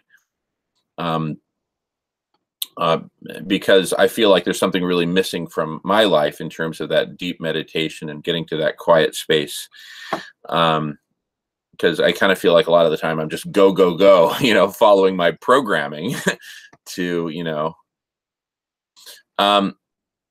let's see. On to the next comment. Ace Otana writes, a little information about the billionaires buying bunkers for themselves. They have no intention of emerging from them. The purpose of those bunkers is to allow themselves to live out the rest of their days in safety and luxury. Those bunkers are full of food, water, wine, champagne, the works. Many have their own swimming pools, gym, entertainment areas, and the like. They were built for one purpose only: rich individuals to outlast everyone else and die peacefully in their comfy beds with their bellies full. Millionaires, billionaires helped cause this global disaster, and they get to escape from their own mess, leaving everyone else to die horribly and quite possibly causing the planet to go Venus. They are not nice people. They are sociopaths. I think it means sociopaths.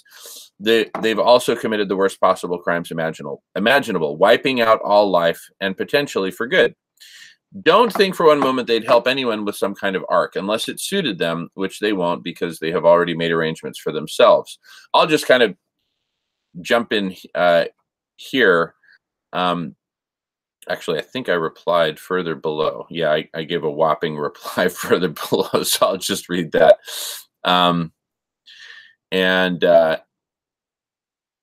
Then talks about the divisiveness, which I won't read out loud because it gets a little negative. But that's not to say there aren't good points. Let's see.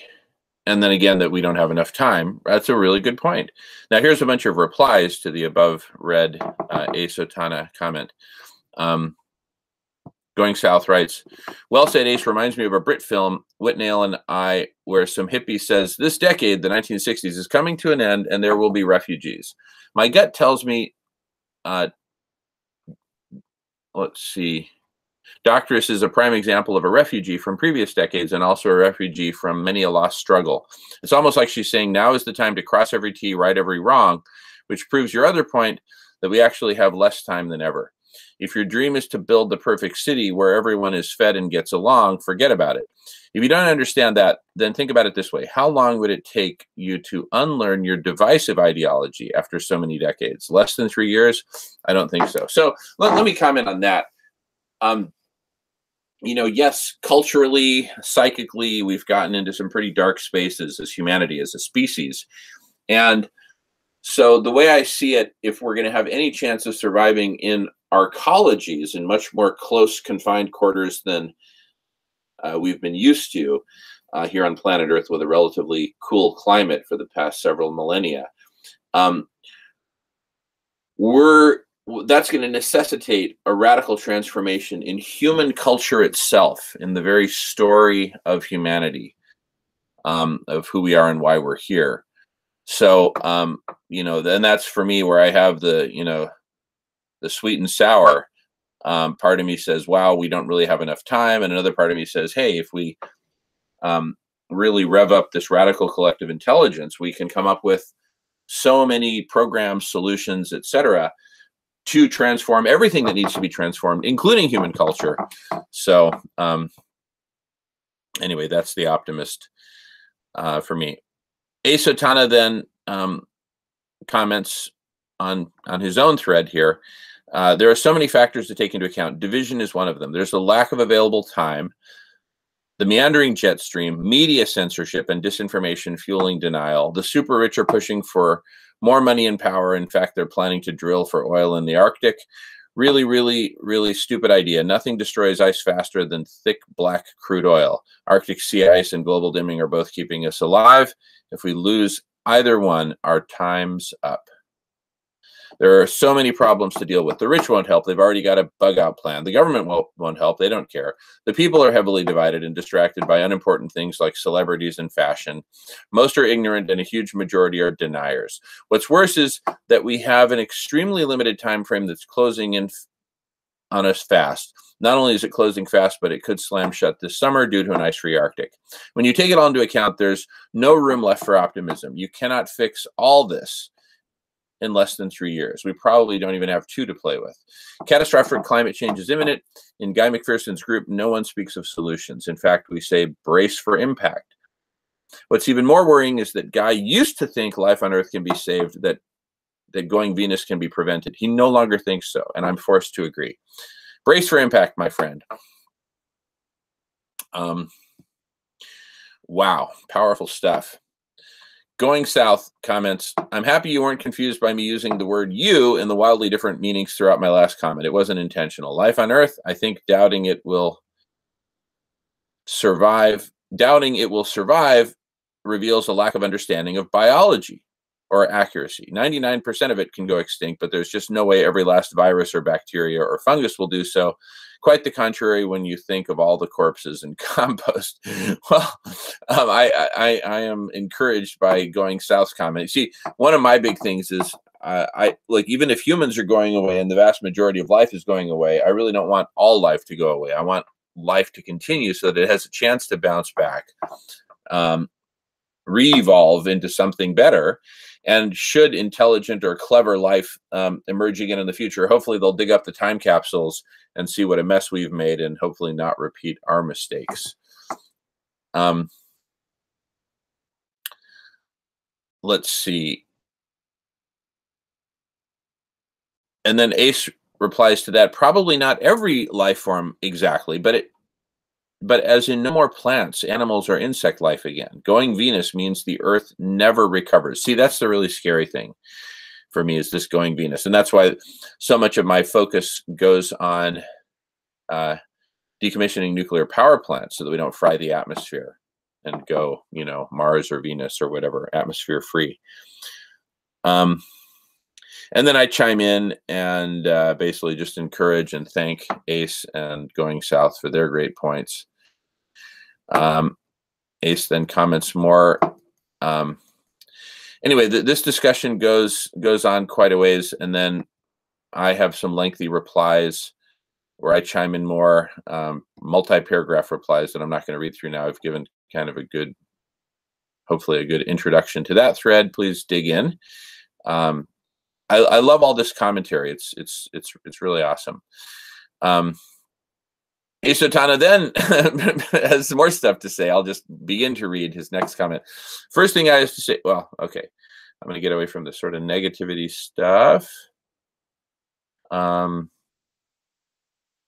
Lack of available time. I'm just going to kind of skim through and just kind of pick out the gist here.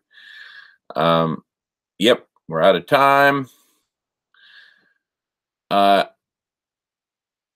I would also like to show off my knowledge of man-made clouds and deliberately pumping aerosols into the air. I've already looked into it. Now there are problems with the idea. Firstly, in regards to producing cloud cover, clouds during the day hold back temperatures, but during the night they do the opposite. They keep the heat in. The heat collected during the day is stored in the ground, in concrete and the like. So during the night, that heat is radiated back to the air. Now, clouds are made of water vapor, and very few things are as effective at trapping heat than water vapor. So these are really good points about, you know, some things that need to be considered in designing. But he's basically concluding we can't win, and you know, global dimming, the very thing that's keeping us alive temporarily, is also killing us. He makes the point, geoengineering scares scientists. Most of it is theoretical and thus never tested, not to mention expensive. So he concludes by saying it's like nature is making damn sure that we leave. She's evicting us essentially, and we do deserve to go, to be honest. We haven't exactly behaved ourselves. And several replies, including my own.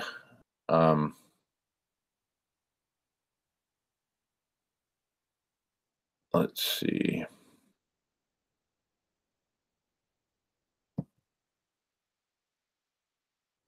Okay.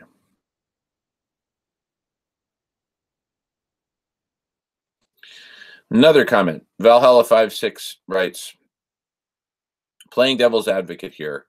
How are you going to stop the starving hordes on the outside of the arcology? Minefields, automatic machine guns, the people inside able to stand this sort of situation, the ins and the outs. And I respond to that basically, yes, we need to fortify these, because you're going to have a bunch of hungry, starving hordes trying to bust in, and we just can't have an open door policy if it's going to be a viable thing, because it'll just get sacked, looted and sacked. Let's see. Comments about geoshading.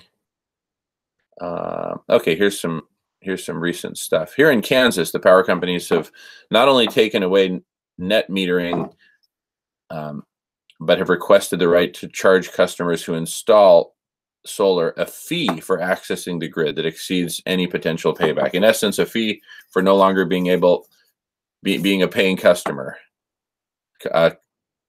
Koch country, or Koch, as in the Koch brothers.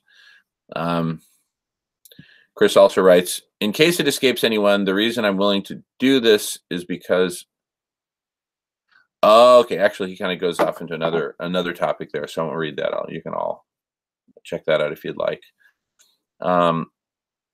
Let's see.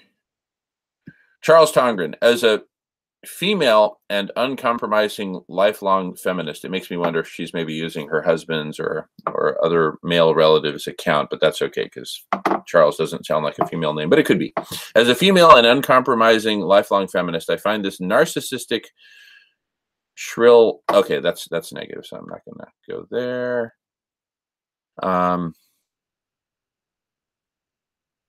Let's see. Okay. Dominic writes, the oligarchs are going to build, or probably already doing so, underground self-sustaining cities which could provide them comfortable living quarters for an infinite amount of time. This is one area I disagree with Guy McPherson. Unless the oligarchs need you or have something they need of value from you, you won't be invited to the party. They will be supported by the military, who pick and choose who lives and who does not. Using nuclear bombs as a desperate measure of geoengineering would serve two purposes: cool the planet and drastically reduce the planet's population. Now start planning from there. Above ground biosphere structures would be vulnerable and not feasible for long-term survival on many levels. Really good points, Dominic. What that makes me think is we need to basically go further underground with the arcologies. But in terms of, I'll just call it the billionaire class, which I'm not a member of, rumors to the contrary notwithstanding. The billionaire class, they're the ones who control most of the wealth and also economic power to actually throw levels at an individual or small group level that would take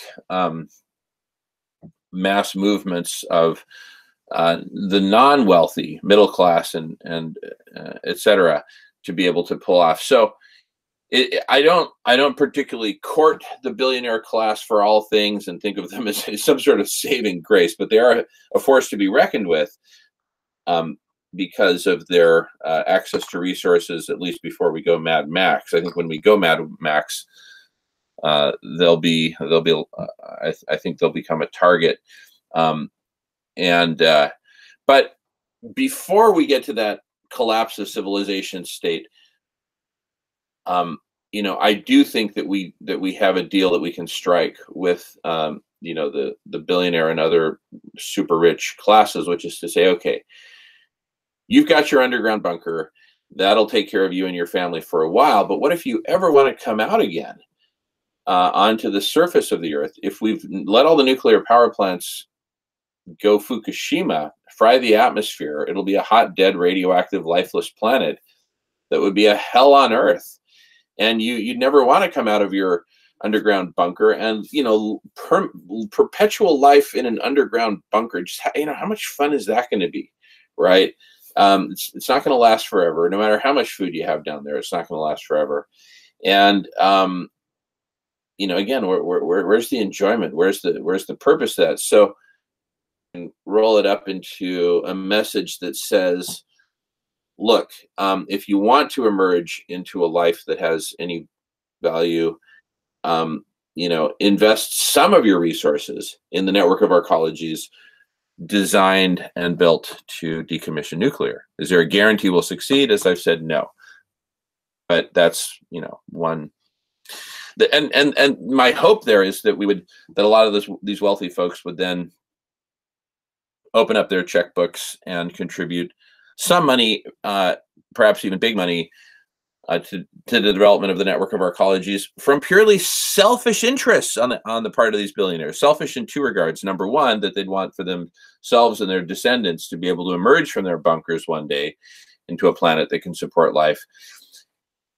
And number two, to actually curry favor with, you know, the one surviving above ground empire, which would be the empire of the network of arcologies, if I can call it an empire, you know, which will be an empire of compassion and of saving life on Earth. So they would naturally want to curry favor with that empire if they have any hope of coming above ground at any point in the future. Another point by Naked Environmentalist. Kevin Anderson gives a good talk on how the universities must resist the flow and expand the climate agenda into all of its courses. Yeah, that's I'd like to see that, Kevin Anderson. Another comment by Naked Environmentalist. Fred here. I reside 30 miles from the nuclear power plant in Hedges' article. It burns 3 train loads, 150 cars of coal a day. My electric is 35% coal. Okay. Jack Frost writes, if we are not talking nuclear, we are not serious about climate change. Putting it in a desert or a mountain seems reasonable. Don't do it in the first place is a child's answer. 2 miles from where I live, they handle some of the most deadly viruses in the world, and I'm not complaining. You know why? Net benefits to humanity. They stop the next Black Plague instead of releasing it. The ends justify the means. We should work on stopping private personal transportation and making the grid a public utility, along with all transportation. And Jack replies to his own post. If nuclear was used to power the grid exclusively and we shut down natural gas and coal plants, net benefit, I've not seen any other way argued, even reasonably, let alone doable in the here and now.